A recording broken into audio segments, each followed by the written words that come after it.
we do our own ultrasounds. It is the most invaluable part of our practice. I can't tell you how many times, probably a month, I'll get an ultrasound report and it'll say something. I'll do my ultrasound. It'll be pretty different.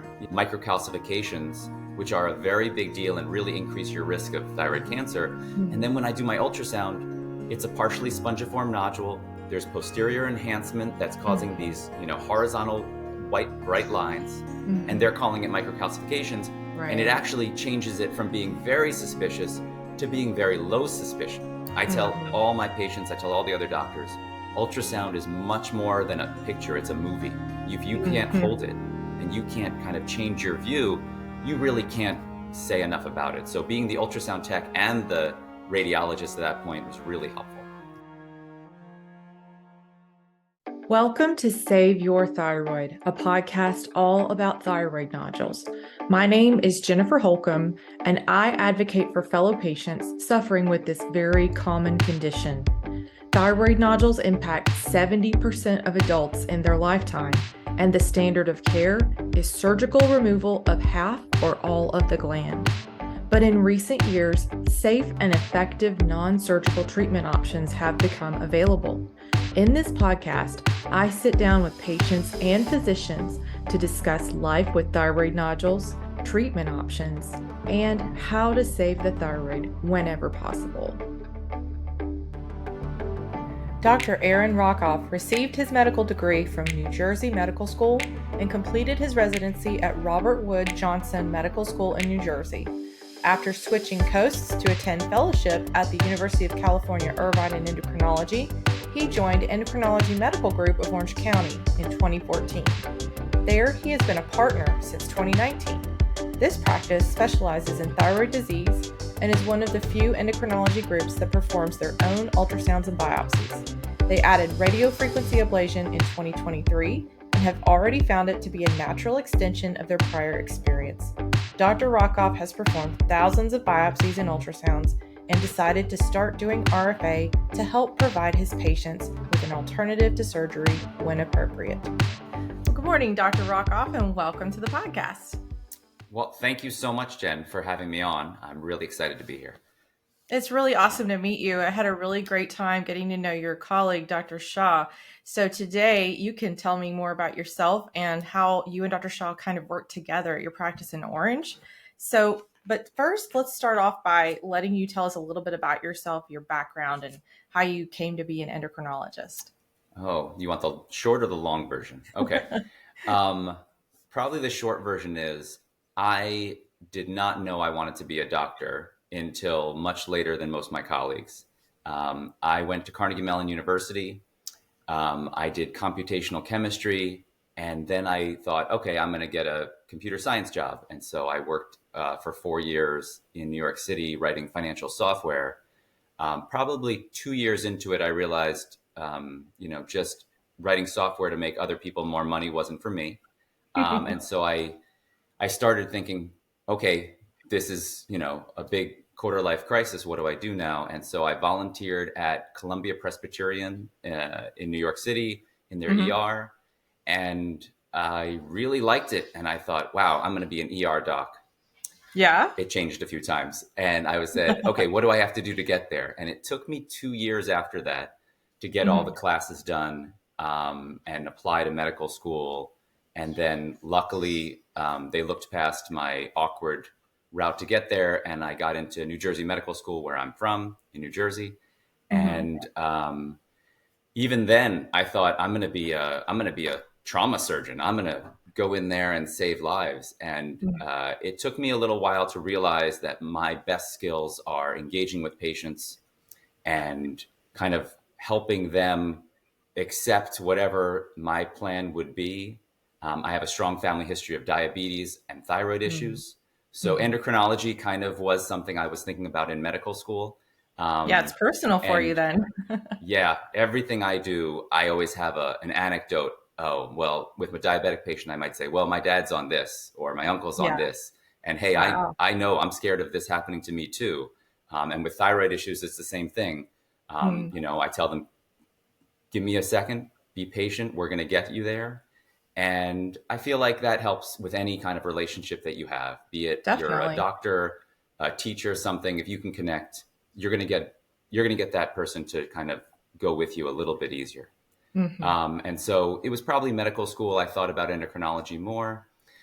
And what I really liked during residency was procedures because Hmm. they're amazing. I thought I would be maybe work in the ICU and put in central lines. It was my favorite thing to do. I would always jump whenever someone needed a procedure. I'd be like, hey, can I jump in there and grab that one? And you Hmm. actually use ultrasound Hmm. to place central lines. So I really had that ultrasound hand-eye coordination was always something I really liked. And then knowing that that could be part of my career if I went into endocrinology kind of just made it a lot easier. I then I was married already at the time, and I actually already had my first child at that time. So my wife's from California. I applied to places out here, and I got into UC Hmm. Irvine. I really liked UC Irvine because they had a strong ultrasound and biopsy department, and so I would get to do tons of procedures. I did over 100 biopsies during fellowship. Wow. I had Dr. Choi at UCI and Dr. Chen at the Long Beach VA, and they helped me out a great deal. So coming out of fellowship, I felt like ultrasound and biopsies were second nature, Hmm. and then I joined the practice that Dr. Shah and I are partners in now under Hmm. Dr. Rettinger, who's a former ACE president and really kind of started the ultrasound community for endocrinologists in Orange County probably 10 years before I got there, and really kind of just soaked it all in. Hmm. And, now I do, I've done thousands of biopsies and I do Yeah. probably 30 ultrasounds a week. I mean, it's just become a bigger and bigger part of our practice and what I do. Wow. That's awesome. I Um, want to come back to a couple of things you said just because I'm really interested in a couple of things. Um, so, first of all, your indirect path to medicine, I think, is really awesome because I've talked to maybe one or two other doctors that were that way who they just had this I think I need to change course kind of moment, And yeah. when you said that about the ER, I found that personally interesting because my daughter, my oldest daughter, is very, very interested in becoming a paramedic or an EMT and potentially even going down the path of being an ER doctor. And her whole kind of thought process is, well, that would be a good place for me to get started and kind of see what I'm interested in. And then, if it's not a good fit for me, I can always, go back to college after that because you can actually become, an EMT without Yeah. even going to college. So I don't know if that kind of makes sense to you, like Oh, dipping your toe in 100%. medicine, so to speak. I wish someone had kind of led me astray. I feel like, I could have been doing this earlier is the only regret I ever had. Wow. Um, I didn't have any doctors in the family. They're all Yeah, we don't teachers either. and educators. So no one ever pushed me to go into medicine, Hmm. which is fine. But, getting that, the ER life where you see a patient and then probably don't see them again ever, I Hmm. realized very quickly, I was like, no, building Yeah. relationships, Yeah. the patients I see, they are my patients. We have a relationship. They think of me as their doctor. Right. They come to me with medical questions. They come to me Yeah. sometimes with personal questions. Um, Sometimes too often with personal questions, but that's okay. Um, and They I clearly wouldn't give trust that up you. for anything. Yeah. Yeah, Yeah. I mean, and I'm from New Jersey, so getting them to trust me is tough. Yeah. Um, okay. And then the other point I Yeah. wanted to kind of touch back on was you were talking about doing biopsies and ultrasounds like from your training before you even started practicing.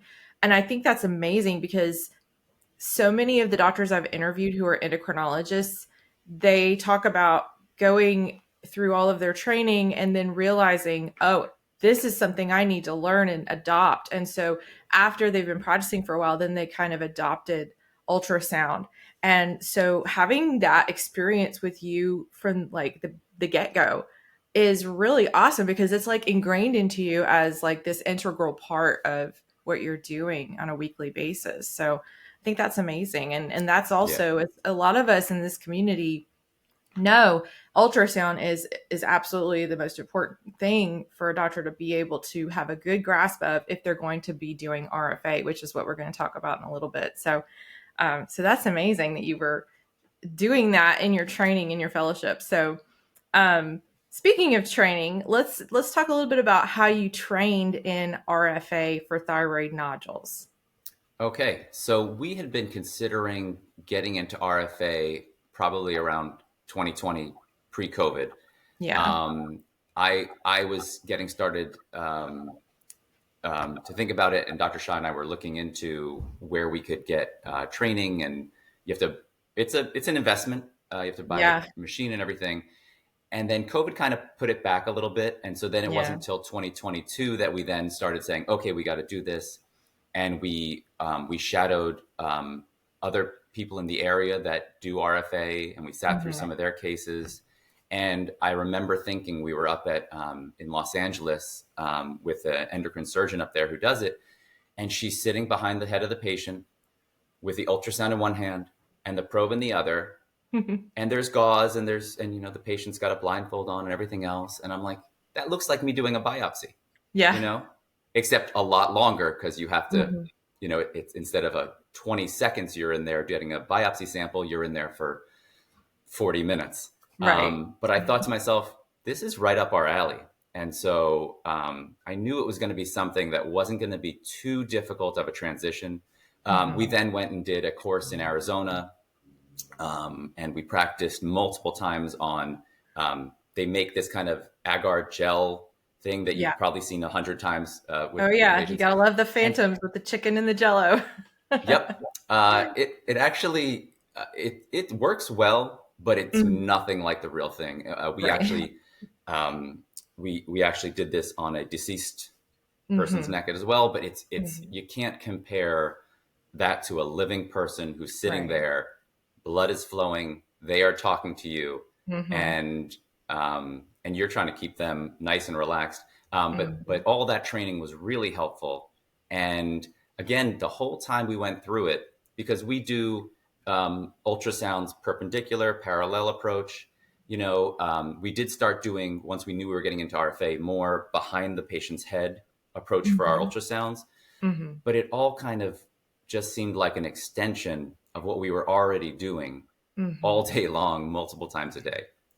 Last Tuesday, I did 7 biopsies in the morning. That was Oh a that was wow. a little bit that was a little bit of a busy day. I don't know how we scheduled that, but some days are like that, and you know, it's it's it's something that we don't take for granted, but we Hmm. know we do a lot of them, and we feel very comfortable in doing these. That's great. And I wanted to know if you and Dr. Shaw are doing these independently or do you collaborate on the procedures? We collaborate on our Mm. procedures. That's a great question. It's semi-independent, but we're always there for each other, and we help each Hmm. other out. We've done. I'm trying to think how many cases we've done. Probably 30, and Hmm. That's great. we're always there if we need help. And Hmm. she had a case 2 weeks ago, and I had done a case, and then she was doing her case, and the patient had a large cystic component to the nodule that we were Yeah. ablating, and so she's holding the ultrasound. I come over with my 18 gauge needle. I Hmm. go in, suck up, and as soon as I come out, her tip is or the probe tip that we Yeah. do the radiofrequency ablation is already there, Hmm. and I come out.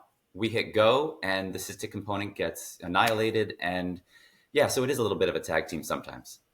Hey, I think Um, that's a great approach though, because I mean, you've got two sets of eyes, two people's experience, and you're able to kind of sometimes see things from a different perspective or, collaborate with one another, like in the sense that, yeah, I would do that too. And so I've actually been able to actually attend I think I've been to 13 different procedures now and observe. And I've seen several different practices where they had two different doctors collaborating. And I just think mhm. it's great because there's you get tired, you can switch, or whatever you need, that other person's there Hmm. to help you.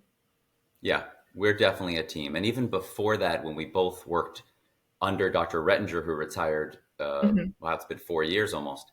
Um, we would always, I remember even in my first year, he would even come out. He'd say, "Aaron, come here, come into this room. What do you think about this on the ultrasound?" So we've always been like that.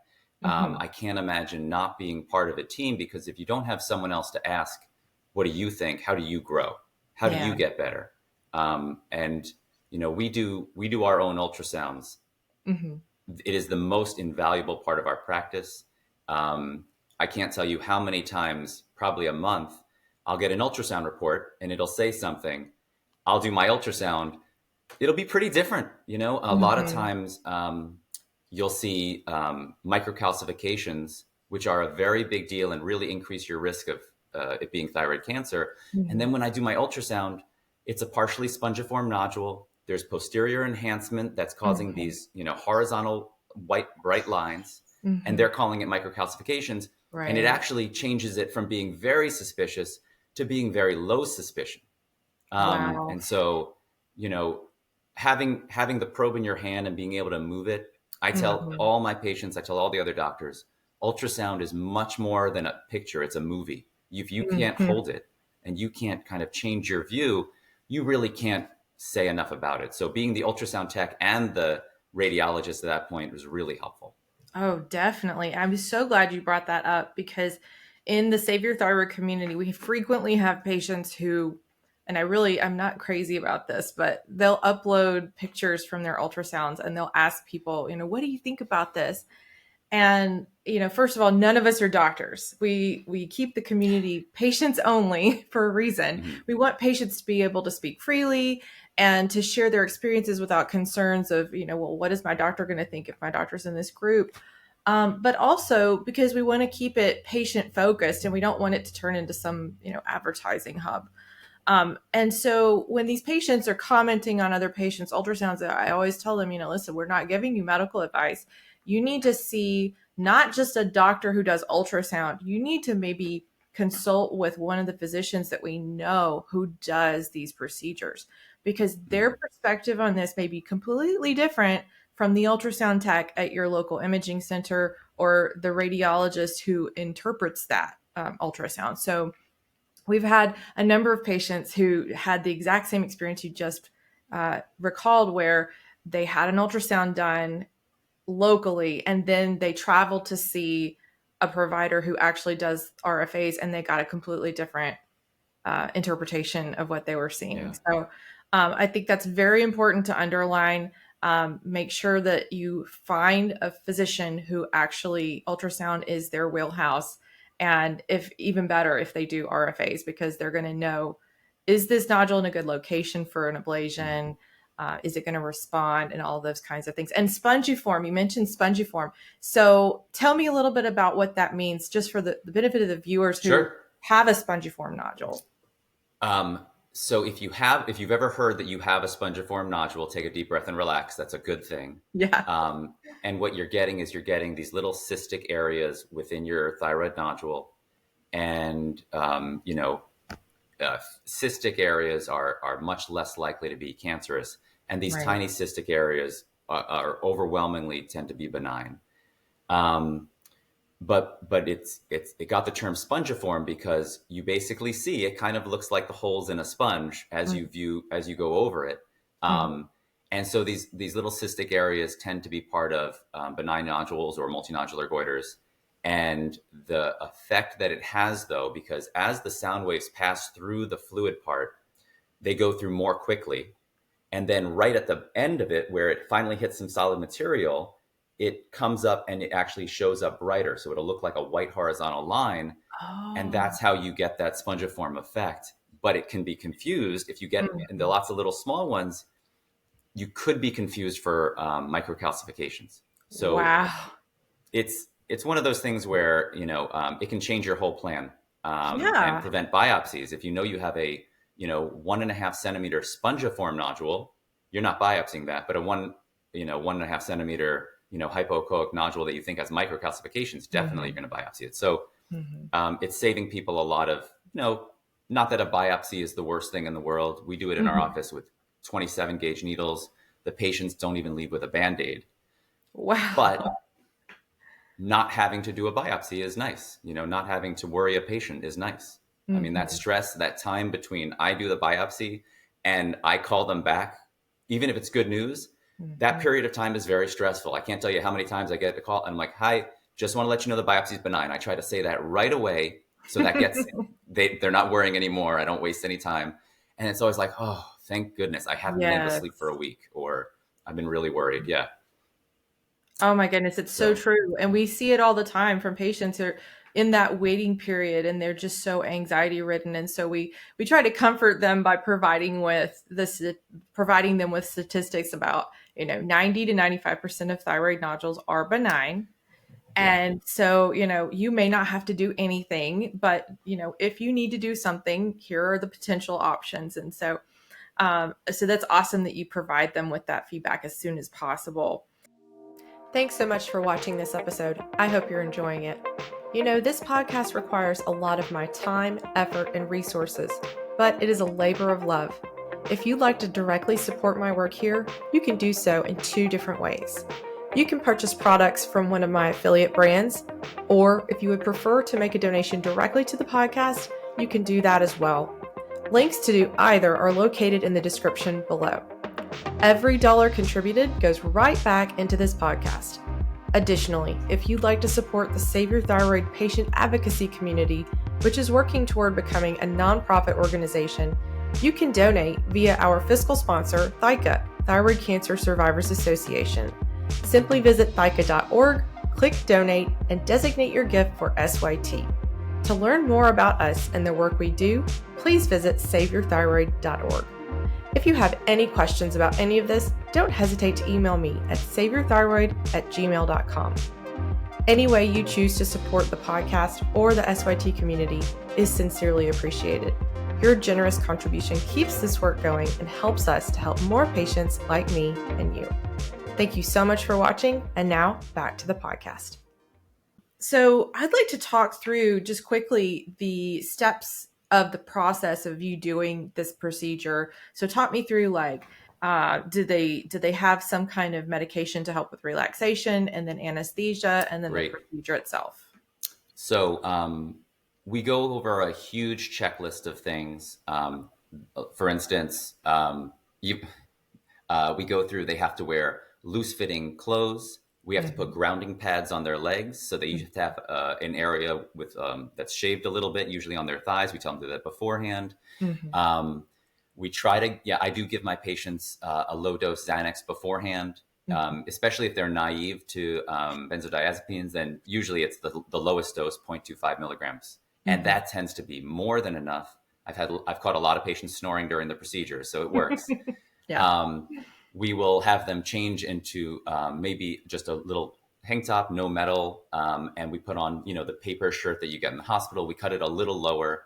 We Mhm. position them kind of in a very flat, or even with a little Trendelenburg, so their head is down on the Mhm. on the table. We have one of those cushions that you get off Amazon for their knees, so they're comfortable and it takes the pressure off their back. Mhm. We have, sterile sheets underneath them, sterile towels beneath their neck, um, a blanket in case they need it, and very helpful. We give them a little squeezy ball for them to squeeze during the procedure. Mhm. People love it. Once they're there, before I do any of the cleaning and prep and lidocaine to numb the area, we ultrasound. I'll Mhm. take another measurement right there. I use one of those surgical pens and I mark my area. I'm going to use my own neck for a second, but you want to know where your starting point is, because your Mhm. insertion point is usually over the isthmus, or the bridge between the thyroid lobes. Mhm. And you want to make sure you mark a little bit on towards the bottom of where you're going to go and the top, so you kind of know where you're going to be. Mhm. Occasionally, for an extremely large nodule, you might need two insertion points. So you're going to numb two different areas. Typically, Mhm. it's one. Mhm. Um, and so then we will clean them up, put on some light jazz in the background to get them to relax, and Awesome. then it's starting. The light jazz works for everyone, Yeah. and so we'll numb the area, Mhm. give it a second, go in with a slightly larger, usually a 25 gauge needle, and then numb the path we're going to take towards the area. And what you Hmm. actually do is you numb the area between the muscle and the capsule of the thyroid. And Right. you're kind of finding your way and pushing lidocaine at the same time. And numbing the capsule is where all the nerves are. And Mm-hmm. so once you get in there, you actually see a separation between the muscle and the capsule. And then Hmm. you kind of massage it in, and it goes throughout the whole area. You really Okay. don't need to put lidocaine into the thyroid at all. People won't feel that. And I know a lot of people are like, wait, you didn't numb my thyroid. I'm like, but I numbed the nerves around your thyroid. Right. And that's really what's important. That Hmm. part takes probably about 5 to 10 minutes on its own. Hmm. And then once it's all settled, patients aren't going to feel anything you do. We've been Hmm. very fortunate. If you take your time with the lidocaine, patients will have almost no pain at all during the procedure. Hmm. They'll feel pushing, and they'll feel like Hmm. you're kind of moving things around, but generally you're not going to have any pain. Like I said, some people even fall asleep. I have to wake Hmm. them up and say, "Hey, how are you doing?" So I can hear their Right. voice and know that their voice hasn't changed at all. Um, Hmm. but it's really not bad. We definitely take our time. It's not a procedure I would rush. The numbing No. part, makes a much smoother procedure afterwards if it goes well. Huge difference. Yes, that I just want to comment on that because that was my experience personally with I had two RFA procedures and I did not even realize that my doctor had started ablating and he said, "How are you doing?" And I said, "I'm good. I'm waiting for you to get Mhm. started." And he said, "I've Yeah, been ablating for the last 15 minutes." And so that's great. he had just numbed everything so well. I was completely comfortable. So that makes a huge Yeah. difference. That's what we aim for every time. And I think, that could be an expectation for a patient. It really shouldn't be that kind of procedure where you are, you know, fearing it and suffering throughout the Right. whole thing. And they're Hmm. awake. So all of the side effects from anesthesia, you don't have Yeah. any of that. I mean, Hmm. you have the low dose Xanax, but usually it wears off around the time they're leaving, although we do always ask that someone else drives them home. Sure, Um, sure. Hmm. you don't want to get in trouble with people on Xanax driving home. No. And so when they're finished with the procedure, what about recovery time and how long before they get to leave? So exactly, good question. So people stick around typically for 30 to 60 minutes after the procedure. Hmm. Um, our routine is we ice immediately, Hmm. and we usually give them Tylenol for the first 48 hours. We don't recommend aspirin or ibuprofen or any other NSAID, and they stick to Tylenol and icing 20 minutes on, 20 minutes off for the rest of the for those 24, 48 hours. Hmm. Um, and we watch them and make sure everything's okay, and make sure that they're stable and ready to go. We Hmm. have been very fortunate that the patients are usually itching to go. They're usually like, "All right," and I'm like, "No, just give us a little bit more time." Um, and sometimes they'll feel very warm over the thyroid. Hmm. Remember, we put in a lot of heat. That heat has to emanate out. Right. So even with the ice, it feels very warm over the area. Hmm. Um, but yeah, usually 60 minutes, they're on their way home. And the whole procedure from start to finish is 2 to 3 hours of their time. Hmm. Yeah. That's great. And we frequently will remind patients if they haven't been told by their doctor to use ice. We frequently tell them definitely use ice. And I'm glad you mentioned about not using ibuprofen or aspirin. Tell us why that's probably not a good idea. Well, again, these are the medications that will cause excess bleeding. So you might Hmm. hear the same thing for when a kid in high school gets a concussion on the football field. They can Hmm. take Tylenol, but they really shouldn't take ibuprofen or aspirin, Hmm. for a day or two after, because you don't want to increase any bleeding.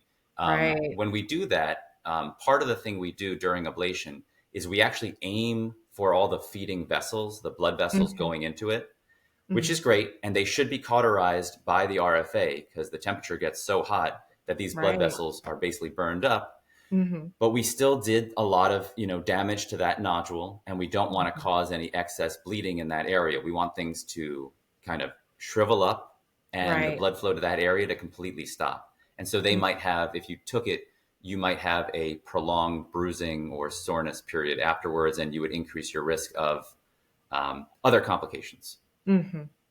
That's good advice. I like that. And tell me, how many of your patients that you're doing RFA for are actually local patients versus people who are finding that you have this procedure available and are coming to you from somewhere out of town? So that is a great question because we're getting more patients from out of town. But I Mm-hmm. still, even before we started doing RFA, I was kind of making a short list, not even that short, it was a long list of patients that I wanted to do this procedure for that we'd already seen. Mm-hmm. I mean, we have Mm-hmm. thousands and thousands of patients that we see. Wow, that's Wow. crazy to say. But we have a lot of patients. So over the years, patients that I knew would be great candidates for it. Mm-hmm. I've been trying to slowly get them done first. Mm-hmm. But we are starting to get new consultations all the time for RFA because word of mouth and different Right. websites now that we're on. It's really nice. There's not a lot of people that do it in the area. We Mm-hmm. are um, the most affordable, and we're so experienced with ultrasound and biopsies that it people have kind of started coming to us a lot more. Um, Mm-hmm. but I still have patients on my list from before we started doing it that I'm still trying to work in and get them done too.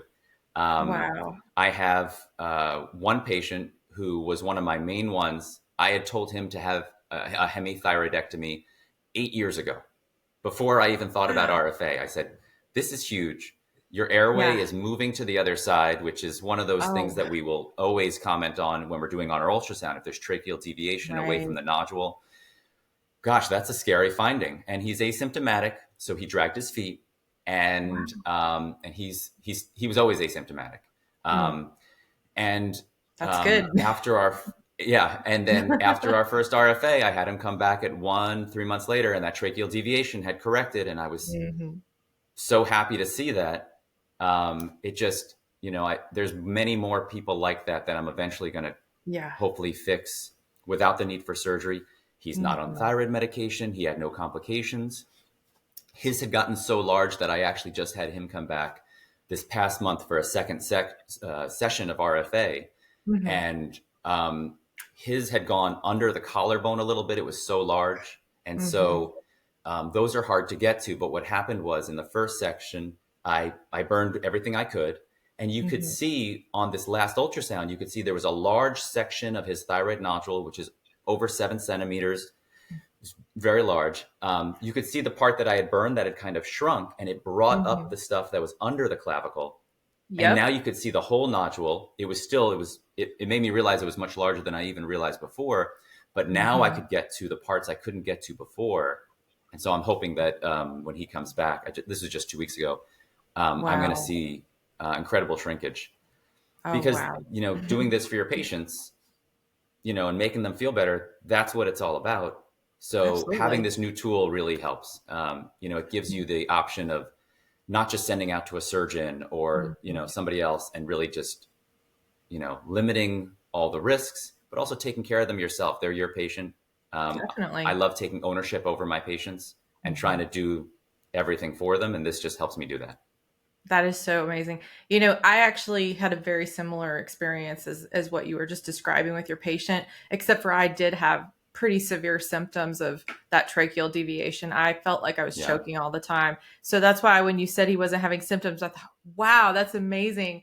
I mean, that's awesome that he didn't feel that because there's just no way to live to have that Hmm. sensation of being choked constantly and feeling like, you're going to pass out if you turn your head to the side or any of those terrible symptoms from the pressure that it's putting on your throat. And to comment on what you were saying about your two-step approach, that's exactly what happened to me.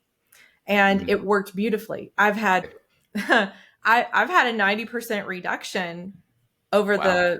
the five. It's almost been 5 years now since I had my first procedure, and I couldn't be more thrilled. So I have a pretty good uh, confidence that your patient's going to be very excited about his outcome too.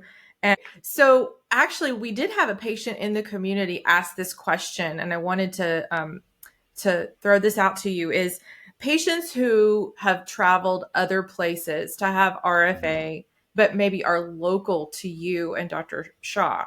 Hmm. Would you two be willing to see them for their post RFA follow ups? Because, otherwise they're going to have to travel to wherever they Oh, had their RFA. So, what do you think of about course. that? Uh, you know, of course we would do that and Mhm. follow up. It's not that if you go to someone else you would lose our ability. Even if I had a patient who, I had a patient who 2020 went to Los Angeles and had an RFA before we did it, and came back, and I followed them. It wasn't a hey, you're done with me. I once you leave, you never come back. That is not how we run things. RFA is something we use for the benefit of our patients. It's not something where we think we're the only people that do it, and if you go somewhere else, we'll never talk to you again. Yeah. Well, that's pretty interesting. You had that patient that came to you for their follow-ups. Was that kind of a good learning experience for you, just to kind of monitor the ultrasonographic, that's a hard word to say, changes that happen after an ablation? Yes. And so what happened was it actually made me think, wow, that's really good. It got to about I think a 50 to 60% reduction in size, which was pretty good. It was a large nodule. And it's been now, I guess, almost 4 years. And she's actually someone who that same nodule is starting to grow a little bit more. And in my head, I'm thinking to myself, when I do her ultrasound, I'm thinking, we're talking about it. And I'm thinking about myself, okay, that blood vessel, that's something maybe we missed the first time. And if we do it again, which we're thinking about this year, I'm going to be aiming for a better job every time. So, it was a very good procedure. It worked really well for her. She was very happy. But I hope that I learn as I do these and I get better, and all the tips that we get from other doctors that we talk to in the community, like Dr. Hands in Texas. Yeah. You learn how to do it better. I think I'm probably better now than I was a year ago. And just like in ultrasound and biopsies, you only get better and better at these things. Right. And I can't wait to help these patients more and more. But it does also go to show that patients tend, if there's an extremely large nodule, you are probably looking at more than one session. That's what happened for you, but that's probably what happens for a lot of patients, depending on what they're looking for. A 90% reduction, wow, that's great if it was very large. Yeah. And it's probably uncommon, to be honest, with a lot of these really, really large nodules. It's probably less likely to have a 90%, more likely to have a 70 to 80% for something really large, just because the larger ones don't tend to shrink as much, right? Even if they shrink a great deal, they're so big, it's just percent-wise, you're probably not going to get the 90% level, but you can make a great difference. And like I said with that other patient, in her first session, I shrunk it a ton. The tracheal deviation improved, but it was still huge. So these numbers are important. I'm not going to say that I'm not measuring the nodule as I go on and calculating it, but I think it's not the only important thing. Absolutely. It's getting improvement in symptoms, avoiding, again, need for medication, all these other things. And then also, if it's towards the front, visual improvement where the patient's happy and more comfortable, going outside without a scarf in California. So, right. Yeah, definitely. Yeah. When we founded the Save Your Thyroid community, my co-founder was someone who had been considering thyroid surgery.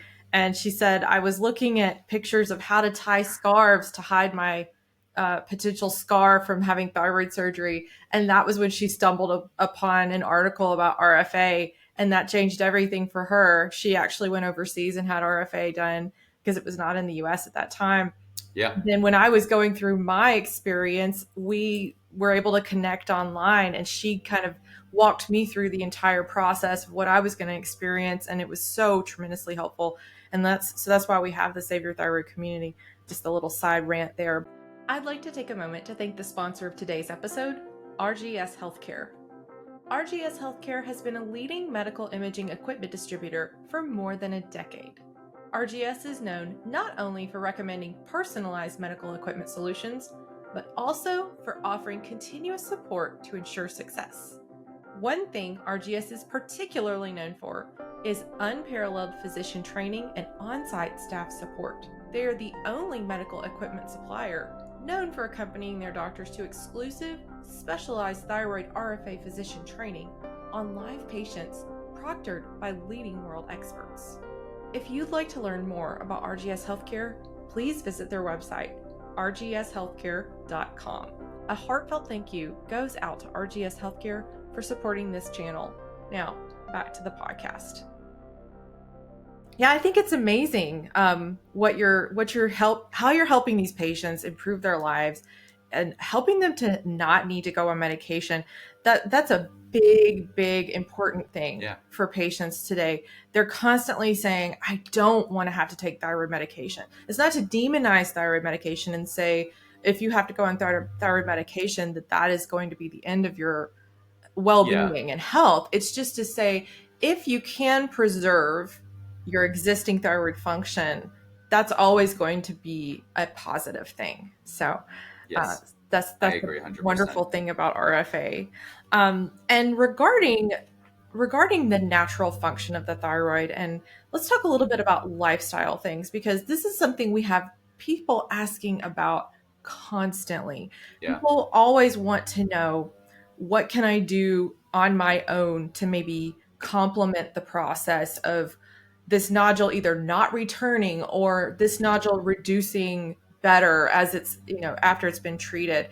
Is there any advice that you give your patients as far as their lifestyle that maybe would be complementary to a procedure like RFA? So we don't have data on a certain vitamin or diet to follow that will reduce the risk of these nodules growing back. There's goitrous vegetables that sometimes people say make a difference. I haven't seen that. And this is going back for over 10 years. We have people with large multinodular goiters.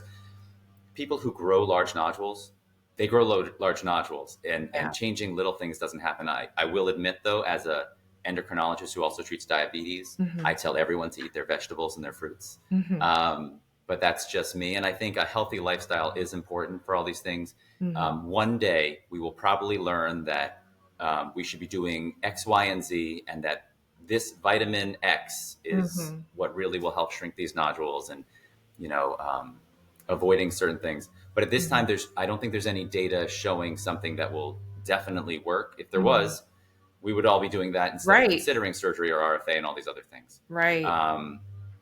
But yeah. I tried so many things before I had RFA. I had this nodule diagnosed in, I believe, it was multiple nodules, but I had the diagnosis in 2014.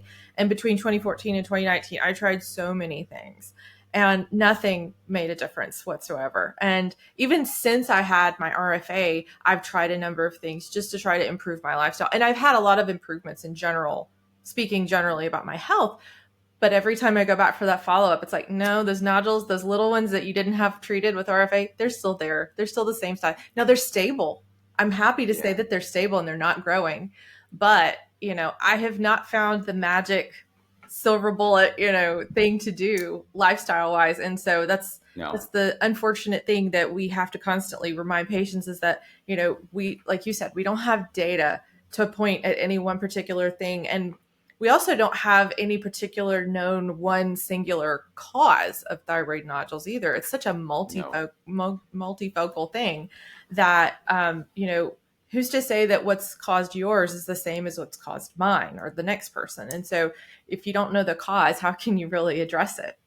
So, of course, we do see a lot of families that tend to grow large multinodular thyroid nodules or goiters. And so that's one thing. There's definitely a genetic component. It's everything else that I think we don't know about. A lot of people also ask about, what can I do if I have autoimmune thyroid disease? Because, obviously that's something we take care of all the time too. And when it comes to that, I do think there's more of a likelihood we're going to find things that people should and shouldn't do. Because if you can decrease inflammation in your body, and if you can decrease an immune response, it can sometimes decrease all immune responses in your body. So if you have Hashimoto's and your antibodies are positive, but you're not yet on thyroid medication or needing thyroid medication, there might be a chance for those people, before their thyroid is really injured, to change something in their body and maybe help themselves.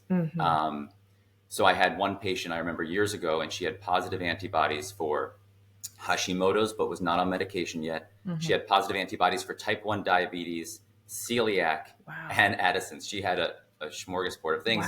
But I do remember all of her antibody levels cut down when she stopped eating gluten she had celiac. Mm-hmm. So people who don't have a diagnosis of celiac, it's a little bit more up in the air, but she Mm-hmm. did. And when she stopped stimulating her immune system by eating the thing that her body reacts to, Mm-hmm. her TPO antibodies for Hashimoto's came down, her GAD65 antibodies for type 1 diabetes came down. And I thought that was really interesting. Yeah. So I think there's more of a part there where we're going to be able to help people one day know what to do. Mm-hmm. Right now, there's no vitamin that really we know about. There is Mm-hmm. some data on vitamin D Mm-hmm. deficiency causing an increase of a person who already has an autoimmune disease getting another one. Mm-hmm. Um, there was some very minimal data on selenium Mm-hmm. decreasing postpartum thyroiditis risk, and people kind of extrapolate that onto, oh, well, you should take selenium and eat Brazil nuts, and maybe that'll help you avoid this. But I don't think we really know yet. Mm-hmm. I'm not going to tell you that I've never told someone to try it, but Mm-hmm. I don't Well, think what's it's the going to work. harm? It's merely what's the harm? Yeah, Brazil Right. nuts aren't that bad. I like them. Right. And so for thyroid nodules, though, I would love that. You know, I don't need to send people to surgery or do RFA or Mm-hmm. biopsy. If we could change people's diets and they don't have Mm-hmm. nodules, we're all winning. Gosh, wouldn't that be Um, amazing? but I don't think that's in the near future, only Mm-hmm. because it's complicated. It's It's very really complicated. complicated. I think the one thing that I've come across that I think does seem to be very, um, I don't want to say promising, but definitely a net positive is to work on reducing insulin resistance.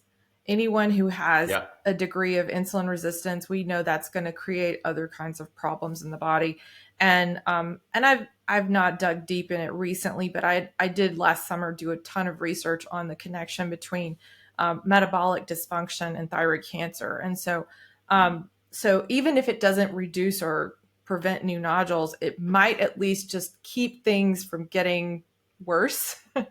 I don't know if you have any thoughts on that. I remember Dr. Rettinger always saying this. He would always say, there's a lot we don't know, but if you Right? can do something to reduce damage to your body and inflammation in your body, Mm-hmm. you should do it. And yes, so insulin resistance is a big part of that. As someone who has 3 out of 4 grandparents with diabetes, my Yeah. dad, my uncles, my aunts, all with diabetes, Yeah.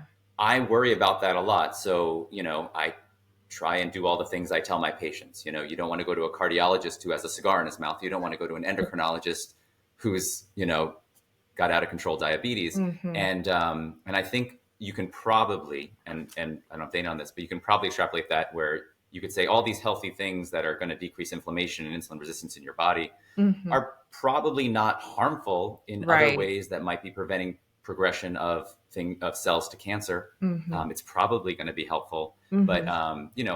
there's data on red meat and colon cancer. Mm-hmm. I'm sure there's going to be more data in the time to come where it says if you do all these other things that can limit insulin resistance and increase insulin sensitivity, it's probably Mm-hmm. also good for you.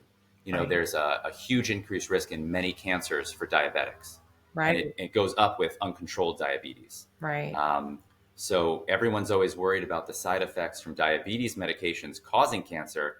And I tell them, look, being an out of control diabetic is your biggest risk for cancer. Right. Um, so we work on that all the time. And we're going to be excited when there's new data on what I can tell my patients to do. But Mm-hmm. I do think just generally eating less processed food and Definitely. Yeah. more fruits and vegetables, reducing stress, exercise, sleep. Mm-hmm.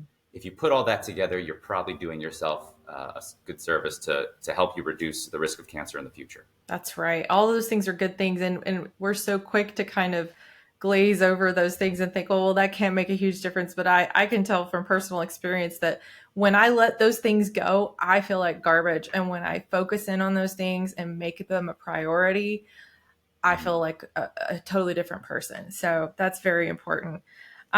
So let's just kind of sum it all up. How is RFA totally, is it changing your practice? Yeah, it has changed my comfort level, even with biopsies. Mhm. And what I can do. And so I really have changed. Now I only do my biopsies and my ultrasounds behind the head of the table. Okay. And I feel like it makes more sense. The patient also, when I'm doing it that way, the ultrasound machine will be right here, so I can see it, but the patient's right here also. So we're looking at it together. Oh, So that's it has increased great. my bond with my patients. Yeah, because as I'm doing the ultrasound, I'm talking them through it. I'll hit pause. I'll show them on the screen, and so before the ultrasound screen would be behind their head, and they Yeah. couldn't see anything I was doing. Yeah. And so they know they're not scared of a biopsy. They're like, oh yeah, you should biopsy that. And I'm like, yeah, no, I should biopsy that. You're right. And I and love then that. I it's think that's just, great. oh yeah, the patients love being part of their care. Hmm. Whether you're a diabetic or you have hypothyroidism or anything else that we do, Hmm. the more they understand about their condition, the Yeah. better off you'll be. Yeah. And the better off everything will be going forward, because they'll trust your care Hmm. and they'll understand why you're doing what.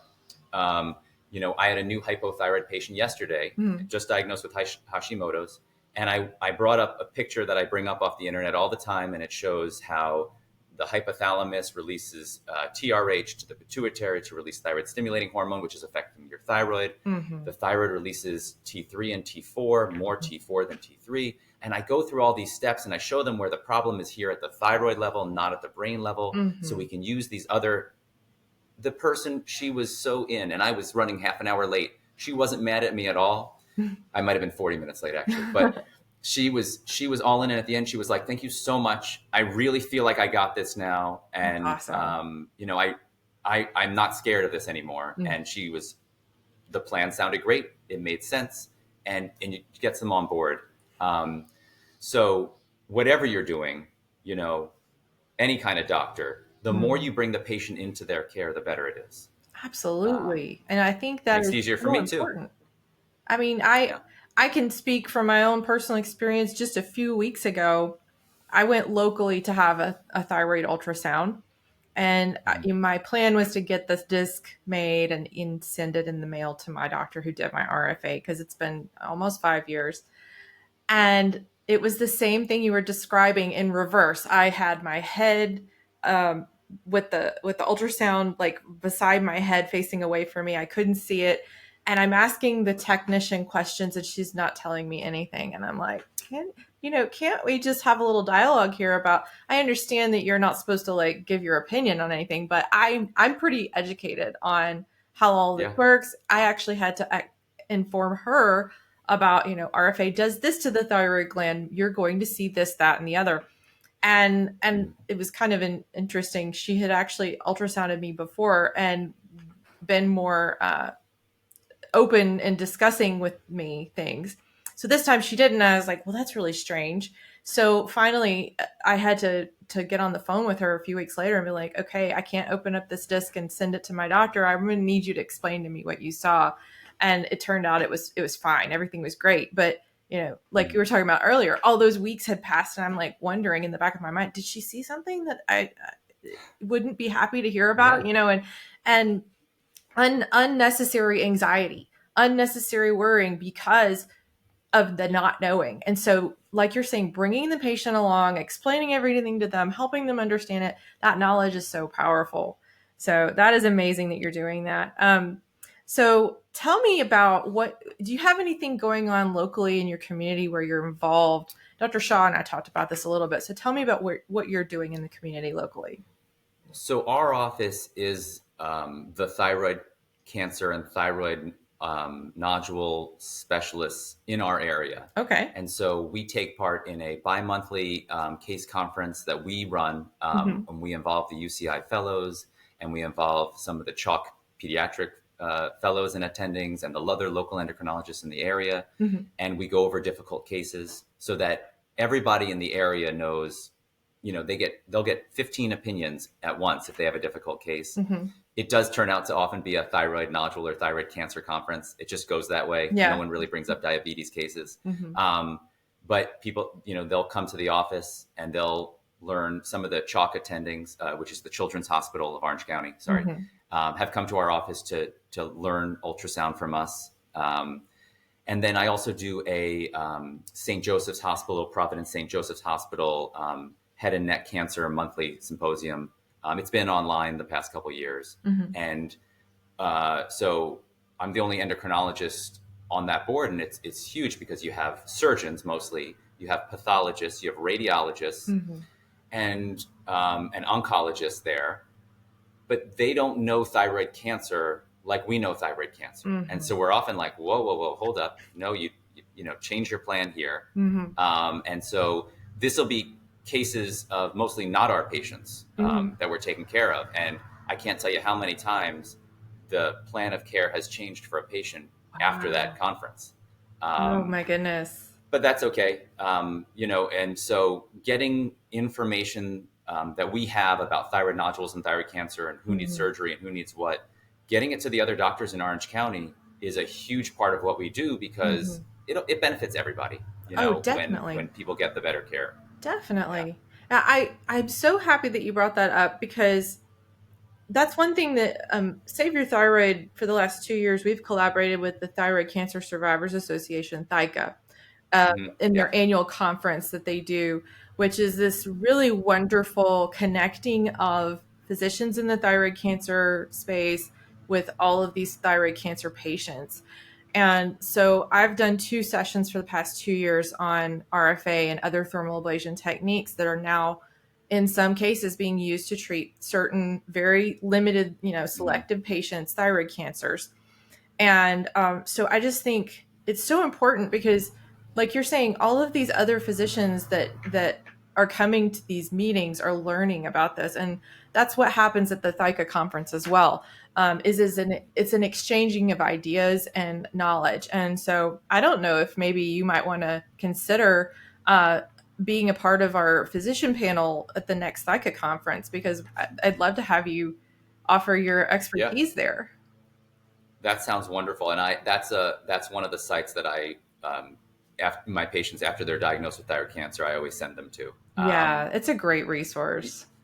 And you mentioned something about RFA for Mhm. these small thyroid cancers. And that's something that's really changed because 2 or 3 years ago, no one Right. was really doing it, Mhm. or they were just starting to practice. But now that's something, and I have not done a thyroid cancer ablation yet, Mhm. but that's something it makes a lot of sense. Mhm. Um, and it's something that's being done more and more now. Mhm. So for the right case, Mhm. that is something we would consider in the future. Mhm. But it would have to be a thyroid cancer that's not near the border of the thyroid, Right. so that you can, because when you have it, if this is my thyroid, if Mhm. it's on the edge, you worry Mhm. that you're going to miss something and you can't burn the edge. You have to kind of leave a gap there. Mhm. So if it was small and in the middle, and you could get everything around it, and they didn't have any other nodules on either lobe, and all the lymph nodes in the neck look normal, Mhm. that'd be a strong consideration, if when the right patient comes along, Yeah. because I have some of the best surgeons. I love. It's not a short list of great surgeons at St. Joseph's. Mhm. Um, we have surgeons that we use through Hoag, through UC Irvine, through UCLA, through Cedars. Mhm. We know a lot of surgeons. You have to know a lot of surgeons when Right. you want to be a specialist in thyroid cancer, Mhm. and they're amazing. But all of them, once in a while, have a complication. Right. You know, hypoparathyroidism is, Yeah. it's not the worst thing in the world, but it's such a pain. They are Mhm. on lifelong calcitriol, which is activated vitamin D, Mhm. and high doses of calcium. Mhm. And if they miss it, their calcium will drop, and they'll have cramping and not feel well. Mhm. They can never take a break for the rest of their lives. So, and I had one patient who had a history of bariatric surgery and then had hypoparathyroidism, and Mhm. it's really hard because she doesn't absorb the calcium as well. Oh So she no. needs a tremendous amount every day. Wow. And so anytime you could even decrease the risk of those things happening, Right. it's worth it, because it doesn't happen often. Mhm. Every surgeon I know is amazing, but once in a while, Yeah. and anything we can do to avoid that would be great. Definitely. Yeah, we've had a couple of Yeah, patients share their experiences with yeah. that, and it's never pretty. So that's a wonderful thing that anytime, like you said, if you can prevent the risk of that happening, that's a good thing. So this is just so amazing. I have had the best time talking with you, Dr. Rockoff. Oh, Please tell me, how can patients, if they want to connect with you and seek out RFA from you and Dr. Shaw, how do they get in touch with you? so the easiest thing is our website is emgoc.com, Mhm. Endocrinology Medical Group of Orange County.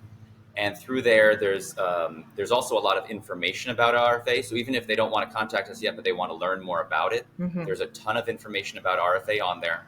We have a whole RFA page. And then there's a way to set up to get a consultation and see us. If they live far away and they want their first visit to be telemedicine, we do that. Although if it's an RFA patient, I tend to recommend they come in because I'm going to want to look that day and I'm going to want to check out everything myself. That's what we do. We want to see ourselves and make sure we're telling you what's best for you. Sure. I'm sure there's going to be cases where they come for RFA and I tell them, you know what? I don't think it's right for you. Yeah. But for so many patients, it's going to help them avoid surgery, avoid complications, avoid needing thyroid medication. And it's a boost to be able to do something for your patient that helps them out. Look, I could still be writing financial software and have a bigger house and a nicer car, but I wouldn't feel as good. And every day I go to work, I'm happy. You could ask my patients, you could ask my coworkers. It's a great gig, and anything I can do to help my patient feel better and do my job better. That's why I love RFA. That's amazing. I'm giving you a high 10. That's awesome. High five. I've enjoyed this tremendously. Thank you so much, Dr. Rockoff. I hope that patients will reach out to you and learn more about this procedure and visit your website. And I commend you on also having that resource available there for patients to learn before they even contact you, because patients are hungry to learn today. And so providing resources for them to learn is so important. And they need more resources available to them. And I'm sure you can Google a lot of things and find some misinformation about thyroid issues. So you want to know where to go. So that's why we try to help people out and have that available. Thanks so much for listening. Please share this content and help others. If you need resources, testimonials, and support, please join our patient community, Save Your Thyroid.